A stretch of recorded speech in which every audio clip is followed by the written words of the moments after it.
cháo vạch cỏ loại không bao nhiêu thật tĩnh chill đã camera vạch tóc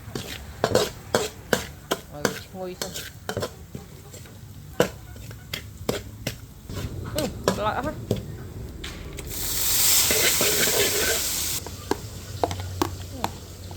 đã ăn sao rồi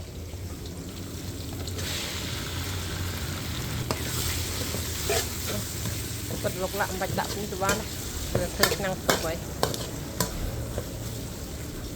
lục lạm đạn đi ảnh nè riêng về nhẹ nhàng có